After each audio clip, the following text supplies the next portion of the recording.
Hey, welcome to the conversation. I'm Andy Mason, and this is authentic conversations around the messy intersection of faith, family, and business. And I've got with me Matt and Jo Flegler, all the way from Australia. So if you notice their accent, it's similar to a New Zealand accent, but not. And don't mess it up because otherwise you make enemies of both of us. Matt and Jo, thanks for joining us. Thanks, Andy. It's a pleasure to be here. Now, and for real, these guys, it's 4 p.m. East Coast time, but it's 6 a.m. in Australia. Whereabouts in Australia are you guys? So we're in Cairns, which is far north Queensland, so near the top on the east coast of Australia. Great Barrier Reef, that's like the gateway to all the wonders of that. So real tropical. So if you think upside down, the bottom part of America, Florida, is similar to where we are on the top of Australia. Okay. Yeah. And is it true that Australia has the most animals in the world that'll kill you? Absolutely. Yes. So it's a survival effort just to be alive.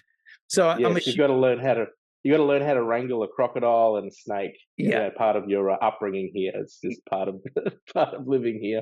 So these guys, as you could tell already, are super authentic, super real. We're going to touch some of this book that Matt wrote, How to Hear God at Work. It's way more than that. It's actually about partnering with God in all of life.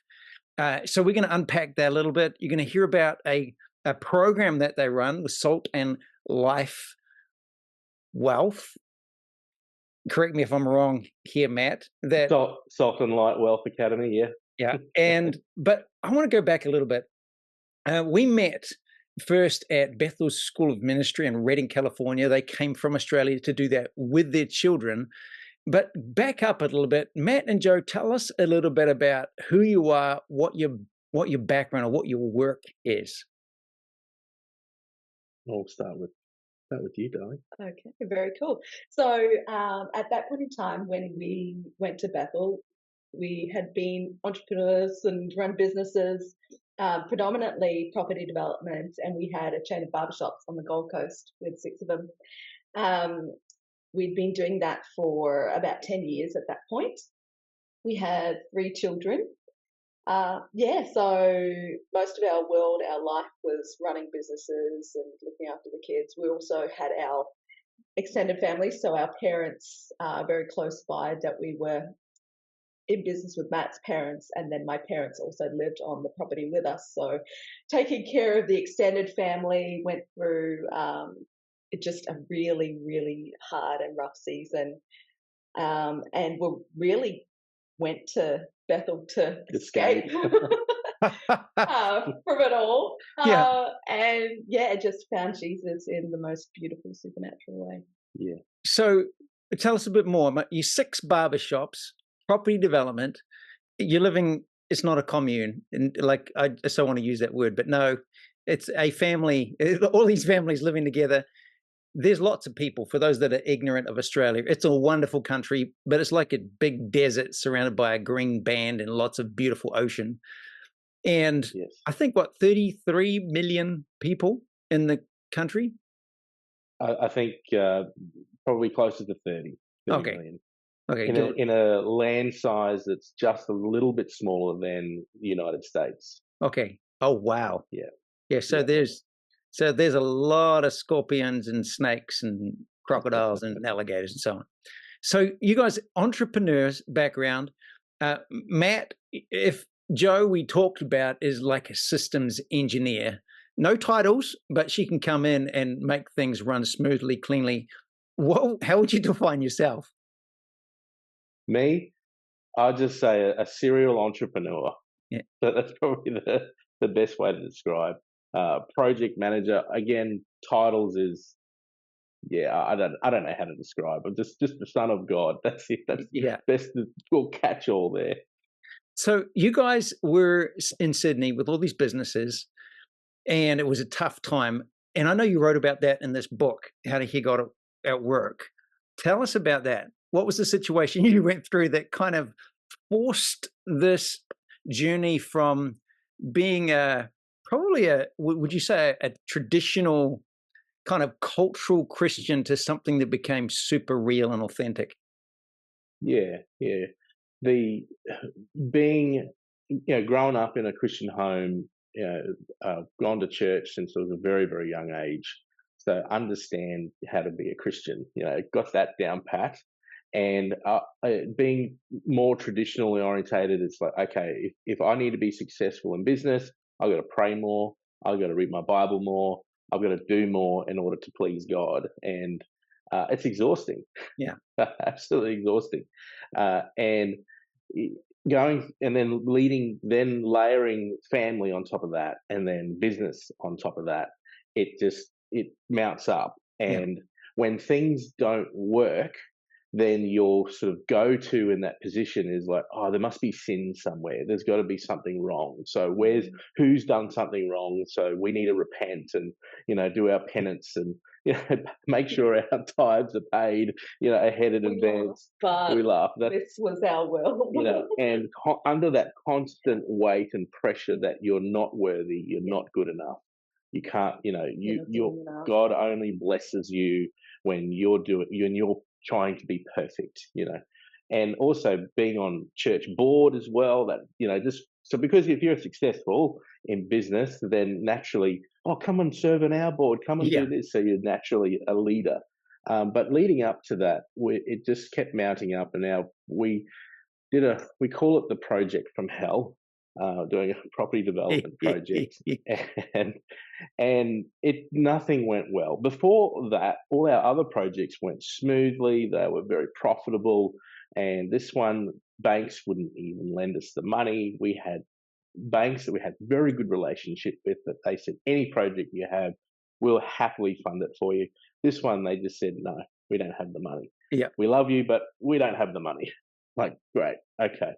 So this was like a 2-year process of no money and still holding in faith. And so I had to learn how to press into God, despite the fear, despite the mess and all the stuff that was going on. And I guess for me, it reached a point where I couldn't take it anymore. And it was the thoughts that were coming to me were, listen, if I end it, my life insurance will be able to pay for the kids and the wife, and pay out the project, so we won't have mountainous debt to look after. So these are my logical thinking thoughts that were coming, and now I know that was my thoughts. But so that really led to that, and I remember in the car driving home. Yeah, tell us about that. Yeah. Oh, we were just in the car driving home one day, and it's really hard when you are partner with someone. They're your whole world. They're your husband. You're also in business together, and that was normal life for us. So we'd been in business for so long together and been married together. And when that person's not well, and you've got the weight of the world on you, and you're doing all you can as well. And we had our young children at that time, as well as I was running businesses, and he was running businesses, and we were running businesses, and he's not doing well. Yeah. And you're very aware of it. And as much as they may try to mask it or try to hide it, you know that something's not right. And it had been like that for quite a long time. A slow progression, but I couldn't put a time frame on it. It was more than months. Yeah. That, something's not right with that person. That's with you. So we're driving in the car.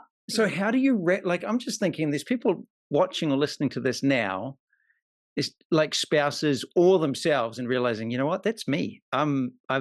Whether they've had suicidal thoughts or not, but mounting pressure in business, economic challenges, there's so many things that can affect us.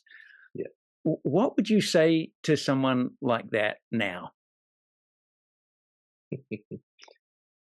I'd say you've got to talk to someone. You've got to reach out for help and just say what's going on in you. Yeah. And thankfully for me, I've got a loving wife that I was able to, just say, hey, I've had these thoughts. I've had this plan that I was starting to think out, and I've said I can't do this anymore. And plans And not for me, working. that was a huge relief that I had someone to talk to. And believing the lie that says that you're alone in this is that completely not true. Yeah. It's totally wrong. And not feeling condemned about it, but going, hey, I am struggling, and these are my thoughts. And what you said to next was, I guess the catalyst to help move in that direction of getting back into the flow of God, but breaking that off me as well. So yeah. And I don't remember the exact words that I said to you, but I remember something along the line of your life is far more important. Yeah. This human's life is far more important. Situations, circumstances, all the money in the world, whatever it might look like, success or whatever it is that you're going after, your life is far more important than that. Yeah. So, and that's in here. And whether you said it or not, it's in here, Jo, that you're saying that's not an option. Suicide is not an option. But I think the biggest thing is I am with you in this. Yeah. Because I think that's the fear, is I feel like I failed. I've not measured up. I've got all these religious criteria I've failed on. Well, I might have achieved that, but I'm just like, this is not working. And you're carrying the weight of it. And to then turn to the person that you feel like you're doing this for and with, and they say, 1, that's not an option. 2, I'm not leaving you. 3, I am with you in this. We're going to get through this together. That's a big deal. Yes. Now, that's huge. And there's a whole other element to this. Jo, your walk with God, tell us about that. I think for me, I grew up in a Christian home, and it was a very spiritual home, if that makes sense, with the backgrounds that my parents came in. So they came in Pentecostals, revival, and so I grew up with that heritage and those roots.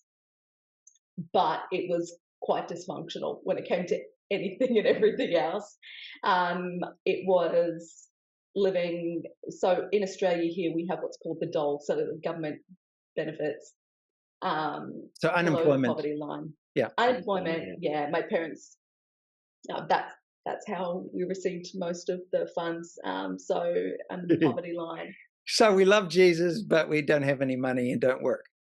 Exactly, yeah. And it was almost as though, I mean, it was never said, but it was almost as though having stuff was wrong. Oh, wow. And having money was wrong. So growing up in that world, but understanding in that world that this is a way that God has gifted you. So when I was very young, so I was about 8, I had a ledger. I didn't know what a ledger was, but I drew one, and I had it on the back of my wardrobe, and every cent that I could save, I would put in my little money box and write on my ledger in extreme detail how that money was there and my balance. And so I had a drive and a desire to just steward wealth well from a young age. And so then growing up in a Christian home, I loved Jesus. But there was dysfunction there. My family were in and out of church. And then I decided, actually, I'm not going to go into the full story because it's a bit long, but I had an encounter with Jesus at a very low part in my life when I was a teenager, and gave my life to him. And when I gave my life to him, I didn't want my life anymore. And so it was a literal, God, if you want to take this trash of a life, you can have it, because I don't want it. And what he did when I gave him my life was he made that beautiful. He's taken me on so many adventures and given me so many opportunities and beautiful things. So I meant it absolutely 100% with my whole heart when I gave him my life. Yeah. And then from there, I loved to worship. So I would just come home from school and I would just spend time with him and worship him. So I just really started to develop this beautiful, intimate relationship where he was everything. So hang on. So Australia is not renowned as a Christian nation. It's a very secular like overall.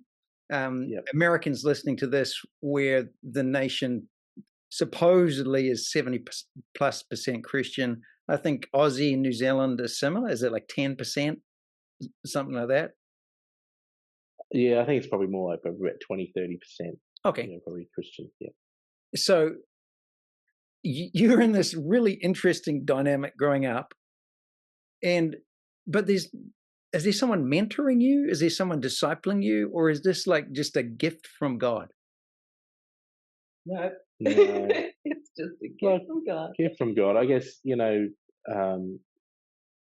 good parents, that, love God, have a little bit of understanding around the gifts, the Spirit and things, and being involved in a good church, but still layered with that religion. So growing up in that space and mentoring, it wasn't, we were asked so many times to mentor others, but didn't know who to mentor us.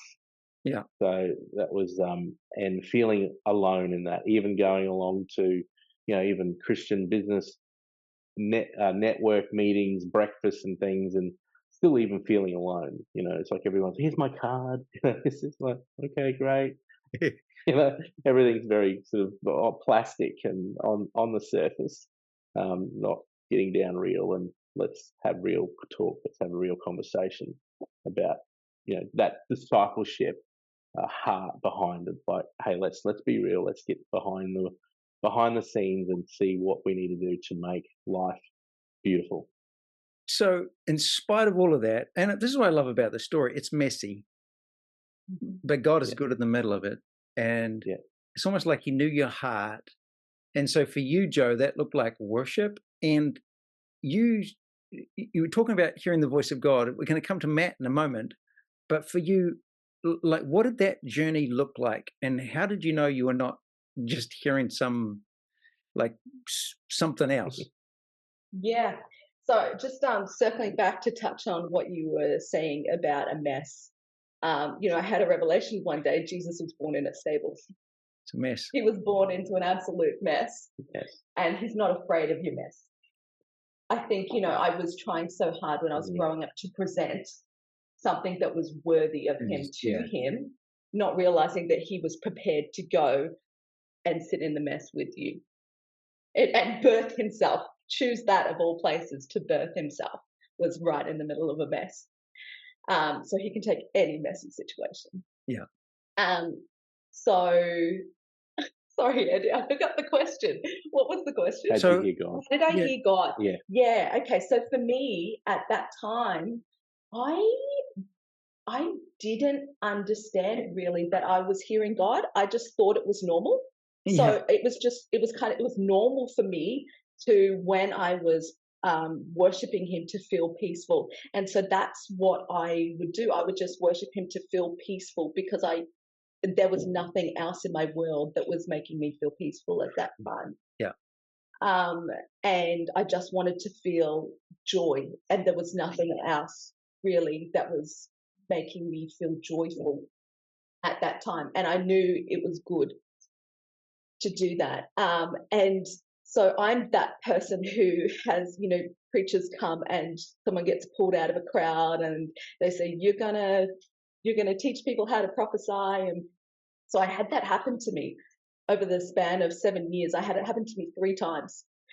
And after the 3rd time, I got really annoyed with God because I didn't know how to hear him.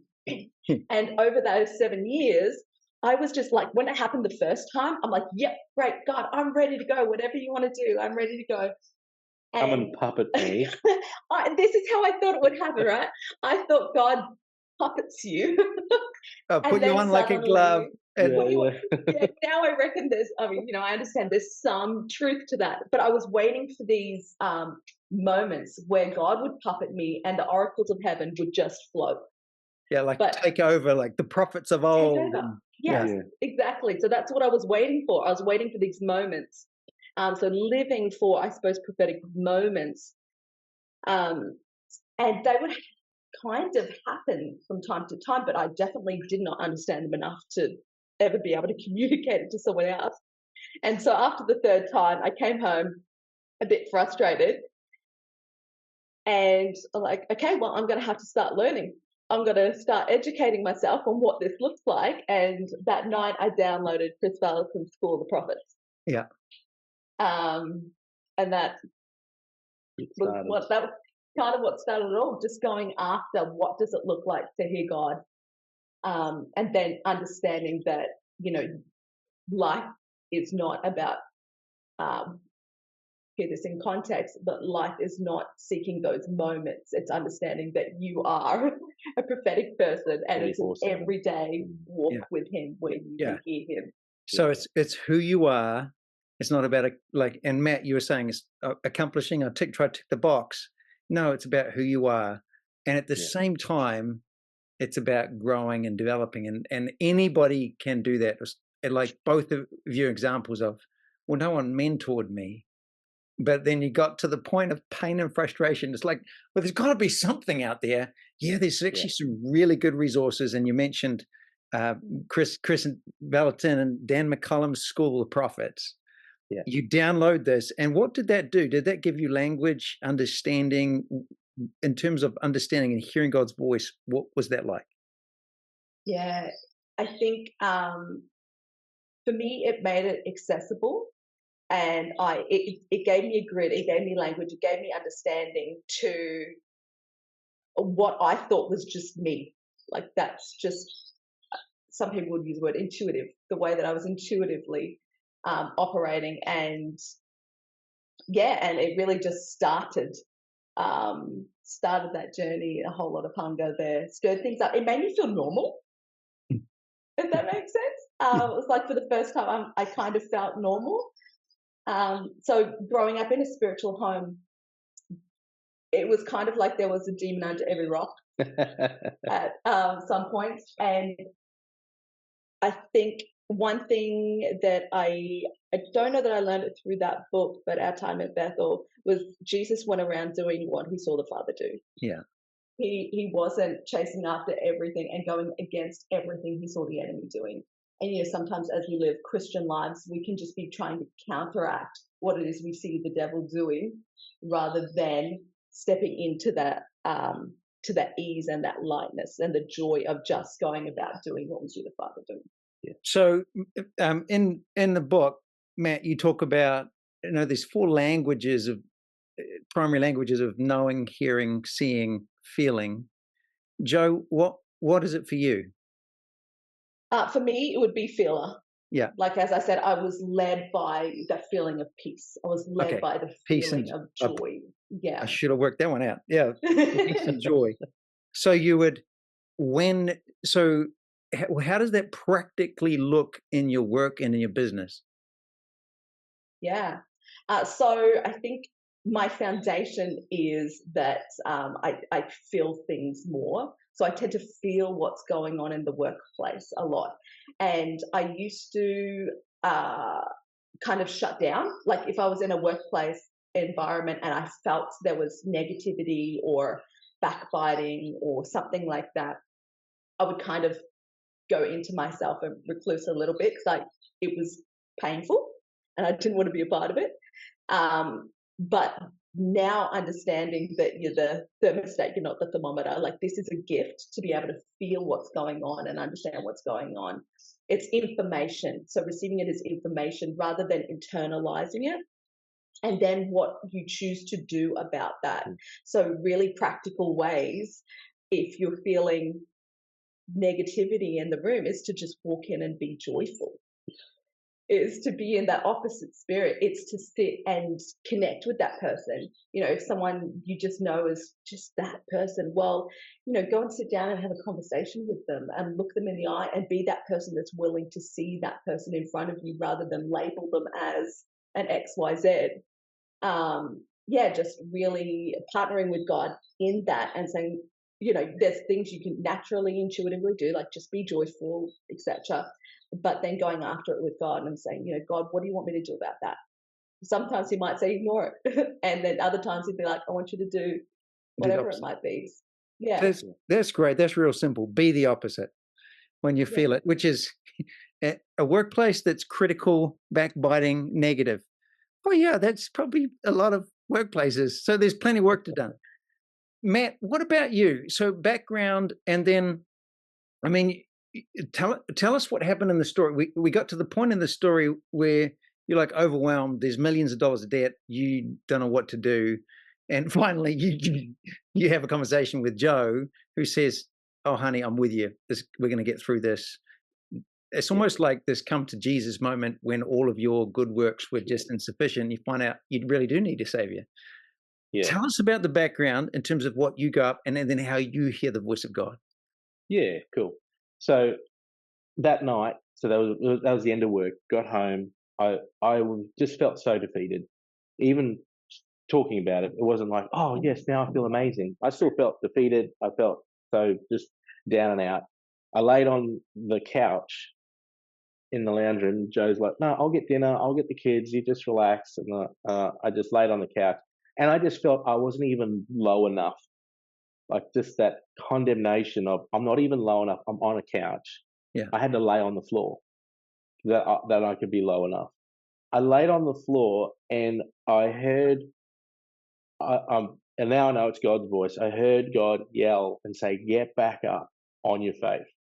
I'm like, I can't get up. And I sort of like a zombie sort of got up on the couch. And I went, okay, I'll try and numb this out and I'll go put on TV. And I couldn't put on like any other TV. I had, back in those days, I had TiVo, remember TiVo?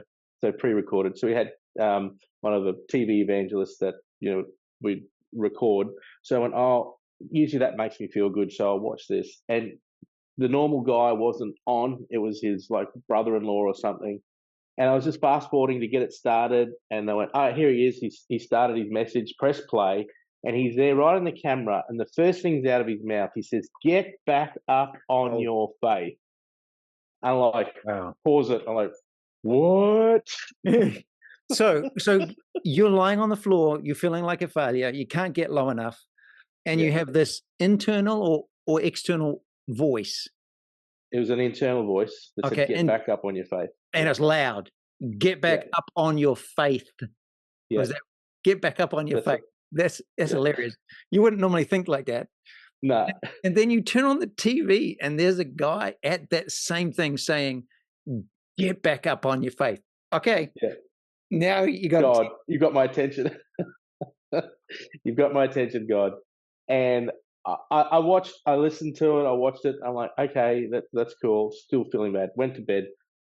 And that was like Friday night. And then I think the next morning I just spent some time with God, and I said, God, I really need to hear from you that yes, I get back on my faith. I'll do that, but I need to know you're with me. I need to know that you've got this project and we're not going to fail. Otherwise, I'm just not doing it. I'll quit. I'm out. Like, we'll start working ways for bankruptcy. Let's go down that path. I don't care. So, that was my heart cry. This is just not even really like, God, could you do this? It was just in my heart going, I need to know you're with me. We went to church that morning, and having young kids, getting them all ready, and walked in church late. The worship set was finished, so we got there 20 minutes late. One of the pastors was up doing the transition and, just saying, hey, we're doing the announcements and stuff. So, and she read a scripture, and scripture, it's Psalm 37, sorry. And it said, and all I heard was, we walked in, sat at the back, all I heard was, and he shall bring it to pass. And I go into deep depth in my book, but he shall bring it to pass. Whatever you're going through right now, he's going to bring it to pass. And it was just like God just singled me out at the back and just went, I've got you. He's going to bring it to pass. Now, here's what I love about this. And for everybody listening, imperfect lives, imperfect backgrounds, at the worst sense of life in terms of businesses not succeeding. It's a mess, and we're late for church, which is I just love that. And the very moment you walk in, and he will bring this to pass. Psalm 35 or Psalm 37. Psalm 37. Psalm Yeah. 37. Yeah. And from then, that I felt released from that. I just felt, okay, God's got this, and that was just like that glimmer of faith. I was able to hang on. That week, now practical. It's like, okay, God, great, Yeah. you're with me. What next? So we've got bills to pay. What are we going to do? Like, we've got no money. How are we going to pay these bills? Now, we had moved money around and paid Peter to, rob Peter to pay Paul, that type of stuff. So using credit cards and everything. And my mum, who's part of the business, and she was looking after the accounts, so she called me quite scared and said, we're short this month. We don't have the money. We can't pay. All our partners had run out of money. We had other business partners in the project with us, and they go, we don't have any money either. And I was, well, how much do we need? It was $4,000. We have $4,000. We'll be able to pay our bills. We'll be fine. I said, right. Well, God. So I went down one of the kids' rooms. They're off at daycare. I went down the kids' rooms, laid on the floor, and just said, God, speak to me. What do we do? Where's this money going to come from? Where are we going to find this? And seriously, it was so quick. It wasn't within 5 minutes. It was so fast. But it was like, God, I'm sitting there, God, where is this money going to come from? Where's $4,000 come? You sit there, you just go so caught up in the problem. And the problem, and he just goes, again, that internal voice that I heard was, was it shouting? Was it shouting this time? Yeah, it was still shouting. That's probably the only way I could hear God. God had to shout through. God whispers to your wife with feelings of peace and joy and shouts at you. Shout. Yeah, okay. It's true. And he said, check the tax. And it's a certain type of tax that you pay in construction before you get your approvals. You got to prepay this sort of tax. Then the government gives you your approvals, and away you go. We had paid this tax about 12 months ago. So we've got our approvals ready to go, but it's sitting there. And he said, check your tax. I'm like, what? Now, so for that, thinking it's Matt, a distraction. So this is, you praying, God, we got a problem. Now, I want to highlight this. Up until this point, it was Matt and Jo doing your business and then showing up and checking the box at church and doing this. But this is different. This is, I got a problem. I'm beyond myself. God, what do we do? How do we do this? And I think that's a change in your lives. Like, life has continued like that for you with everything. Yes. But right. You have this thought in your head, voice in your head. It's like, there's a good voice in your head. Check your tax. Yes. Could that have possibly been just you? Well, no, because I was so not focused on that. And I was trying to dismiss it in my thoughts, like, God, I thought it was a distraction, when you're in business, you're, okay, I've got to go, I better double check this, I better double check that, because you're already quite anxious and things. So you're thinking, no, I'm here to focus and get this right with God, God, I just want this, and he's tax kept popping up. I'm like, oh, okay, God. Is that you? All right, let's go check. Yeah, how do you find out? I love this. So you don't know, and you got to go check it. Got to do something. Yeah. So being obedient. So I went back upstairs, opened my laptop, opened the file where we had all the calculations for the tax, and read it through it. Because I'd done it 12 months earlier, our estimate of our construction value was quite high. Yeah. And we had worked very hard from that point to reduce our construction costs and find other ways and better design. So we'd reduce it quite significantly. I'm looking at the number, I'm like, wow, we put that much in? Well, tax is a percentage of that value. So, okay. So I went and recalculated what it should be, and it was around a $4,000 difference. So that's a refund. $4,000. Hey, that's what we need. Now, the great miracle was I called that tax department, and they had a number, called that department, and I wasn't put on hold. I Yeah. was straight through to somebody. Yeah, that's a miracle. That is the miracle. And they're like, the tax department, how can I help you? I'm like, oh, I want to talk to someone. I'm like, oh, yeah, you can talk to me. I'm like, oh, okay, well, this is my situation. And they're like, oh, yes, well, just send another form, your calculation form back in with your account details, and we'll refund you that difference. There's no like prove it or anything like that. Just do that, write it in, and send it back. That'll be fine.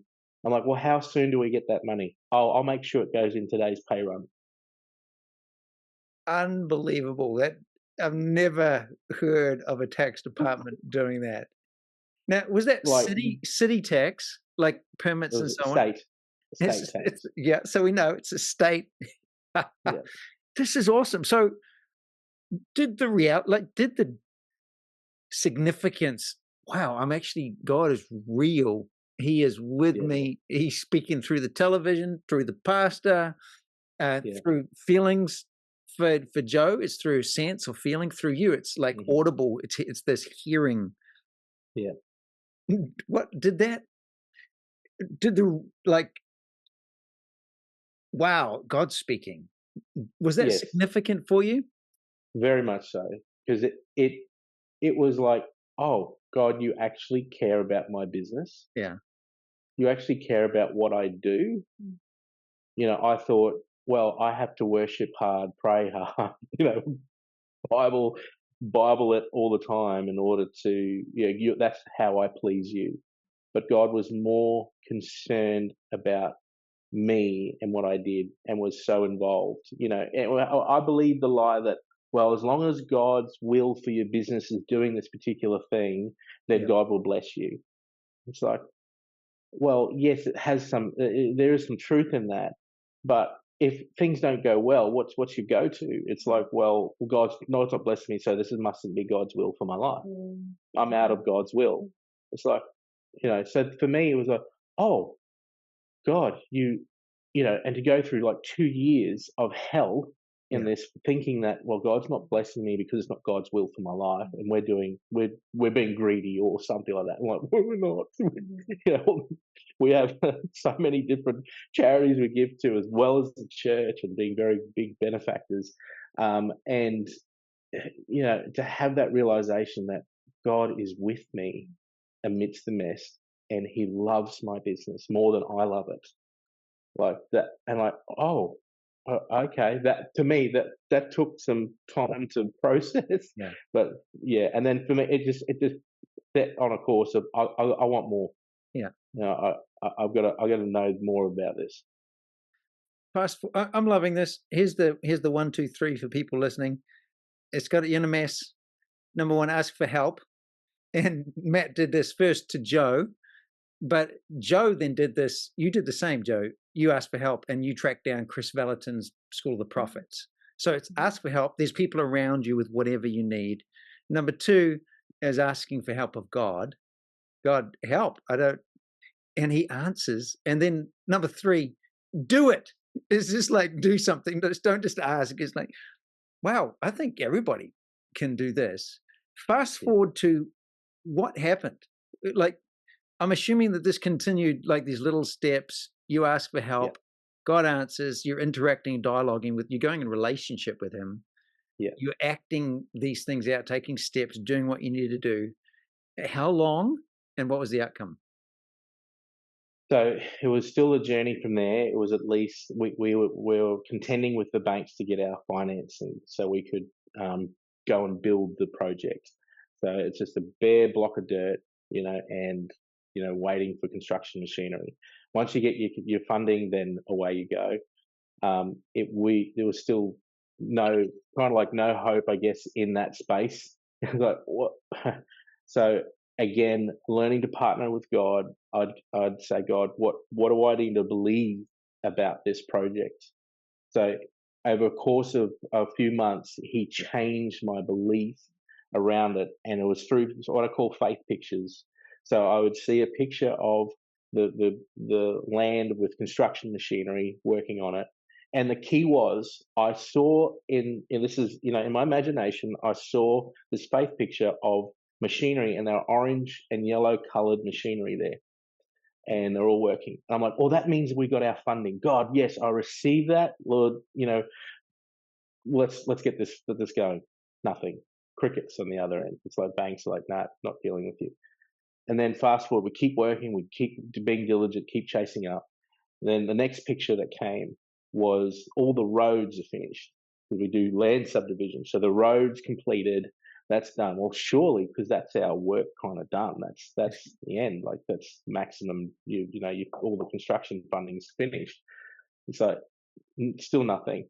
But we were getting close to a bank that was going to, looking at us So these were like quite well. And it was encouraging, but you didn't see anything immediate. Yeah, and Scripture says, the kingdom of God is like someone planting a seed. It's like a wheat. First the blade, then the head, and then the full grain. And when it's ripe, then you harvest. So it's like there's 4 steps. So saw orange colour machinery, saw the road. The third one is I saw all the blocks sold, everything sold, all the sold signs on them. And I'm like, well, that's it. That's our work done. We don't build the houses. We just do the land and sell the land. That's it. We're finished. No. Still, we're getting closer. We could feel getting closer. And then the last picture came, and this is, probably roughly about maybe 9 months after that, tax issue. Yeah. We paid and got that $4,000. And the last one was the houses were complete. The families were riding their bike. You could see kids riding the bike down the road because we were acreage property, so the people riding their horses, and there's beautiful homes everywhere. Really, really wonderful sort of community that were there. And that day, the bank called me and said, "Congratulations, you've got your funding." 9 months. Yeah. Oh man. But it was that state of completion that. Because God is complete, lacking nothing. Yeah. So it was like when it was complete, lacking nothing. But then then we're like, okay, great, we've got our funding. Quick, let's get the construction guys sorted out. Our engineer, I told him, I said, we've got our funding, we're ready to go. He says, great, I've got a construction company that I've used on a previous project. They were really good. Let's meet with them. So we met with them, sat down, had coffee. Now, before then, because I had that orange coloured machinery in the faith pictures through the whole way. Yeah. We had met with other construction companies, and I asked them, what colour is your machinery in the meeting? Like, weird question to ask. And they're like, oh, blue, or white or something. I'm like, they're not the ones, Wow. So you're listening. So again, coming back to like what you got again in the book, different ways of hearing God. And I just love it how you make it so the story is real, but then you're breaking it down and make it practical for everybody because everyone's different. And so Joe, you're like the sensor feeler. Matt, like God's got a shout, but now he's actually given you pictures as well. Joe, was there other ways that God was speaking to you as well? Yeah, absolutely. So, I mean, he always talks to all of us in so many different ways. And we put these bounds around, Thea, Hera, Phil, and Noah to help us have a place to and broaden our understanding. But yeah, I see pictures of things and I hear things as well. He talks to me a lot more gently than he talks to Matt. He's only yelled at me 3 times, and they were literally life and death moments. So he talks to me a lot more gently. Yeah, and just to say with that, God will often capture our attention with something. And it's not until we stop and we turn aside, we look at that intently. I'm reminded of Moses in the burning bush. The bush was burning, but it wasn't until Moses stopped and he turned aside and looked at it that God spoke. Yeah. So it might come through a really practical thing at work, like a system isn't working properly, or everyone's frustrated by this, or understanding that this is the business's bottleneck. Yeah. And you're looking at that, and you look at that and say, well, God, what do you see? Understanding his kingdom is righteousness, peace, and joy. So what does it look like to transform this thing to make it righteous, to make it work well the way that it's supposed to do, to administer justice, and to be peaceful and joyful. Yeah, really good. Yeah, and tackling things from that perspective. So sometimes it will be a picture of something, and sometimes it'll be just diving in and like, so over the last couple of months, I've been playing with programming and building programs, and that's not something I've ever really done.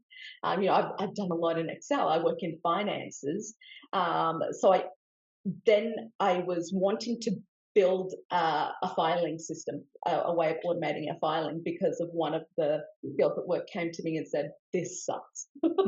I hate this. So Is problem, there it's anything like we there's can a do pattern about here, this?" a pattern of Yeah, a problem. Ask for help, but just don't be limited to your own resources. Ask God, because He yeah, wants to. He knows more about you because He cares. yeah, Lean in, stop, turn aside, listen, act on what He says. And then again, like you're talking, it's a period of time, like repeat, persevere, be patient. So what happened with the spreadsheet yeah, programming? yeah. So this wasn't a spreadsheet. But I just started Googling for different solutions, and there wasn't anything that was going to work. You know, tried out a bunch of different programs over the course of a week, and but then I just felt, again, the feeler. I felt to just check out this other program, and I didn't understand how it was going to So how do actually you, do what I wanted like, I it to don't do. understand. How do you feel? Maybe I'm not a feeler. So that's Yeah. maybe what it, how do you feel to check out a different program? Like, Yeah, it's like an unction. You know, people use the word unction. For me, it's like just a desire. Like, you want to eat something, you have that internal. Oh, I want to eat pizza tonight, or I want to eat XYZ tonight, and it's like, yeah, you just desire that. It's like driven by this internal desire. It's like, I just want to go and check out this program that which makes is no just sense for me to okay, check okay, out. yeah. Yeah, so just a desire to do that, which again doesn't make sense, because I've never seen it do what it is that I want it to do.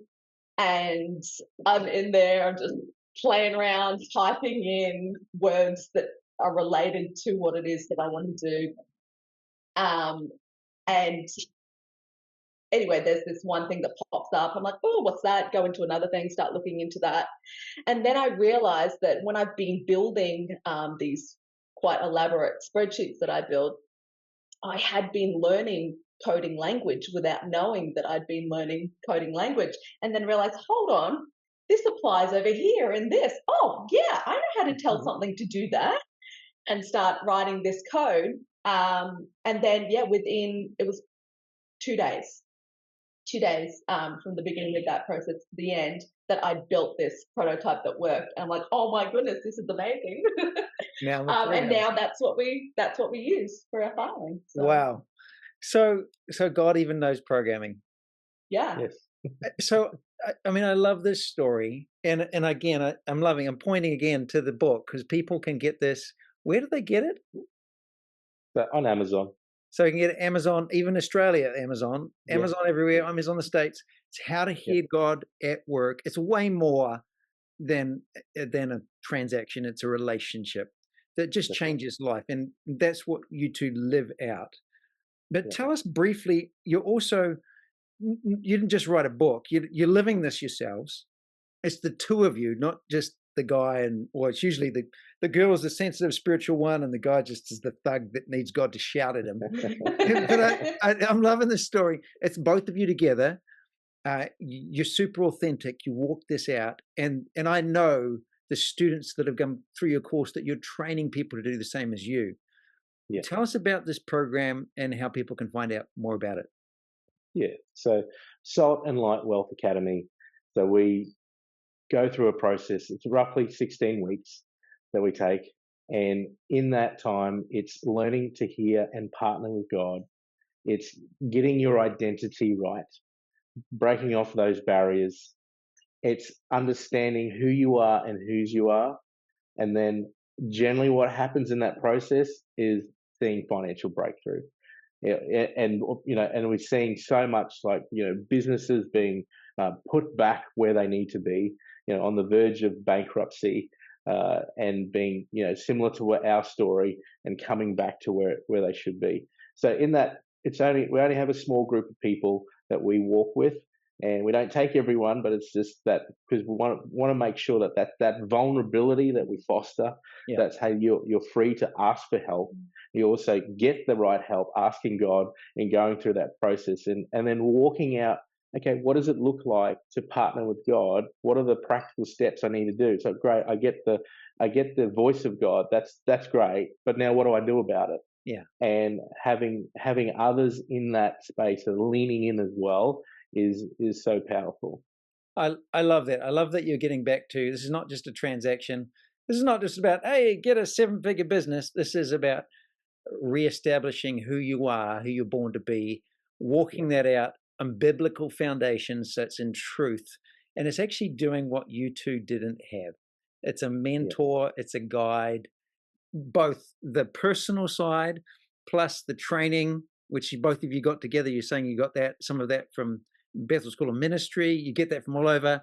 And then you walk with people to implement that in their lives. Yes. And then the fruit of it is, well, peace and joy from Joe, and hearing God's voice, and so he doesn't have to shout all the time. And I've just seen the fruit of that, the evidence of that in some of the students that have come through. Matt, where do people go to find out more about Salt and Light Wealth Academy? The saltlightwealth.com. Well, it's kind of easy, saltlightwealth.com. The book's on Amazon, saltlightwealth.com. Anything else that you want to any words of wisdom that you want to give to people that are listening to this, that are walking through challenges, they're either facing it, or if they've come through a challenge, the truth is they're about to go into another one because that's life. What else would you say just to encourage people in their walk with God in all of life? Yeah. Well, I had an interesting, because I was preparing this morning, and I said, God, what is something that you really want to release on people and want them to be reminded of? So thanks for asking this question. And what I was reminded of is the walls that you put up is God's breaking down walls, and the floodgates are open, and they've always been open. Yeah. And I just see that over people's lives, over their finances, over their relationships, that like is a waterfall of God's grace, of his abundance, of his blessing that is for you. And all you need to do is to step into it. So the walls are removed, to step into that grace and that flow, and it's all for you. So I Get really up. felt that was. So you just gently told everybody, get back up on your faith. Yeah. Joe, what about you? Any final words? Yeah.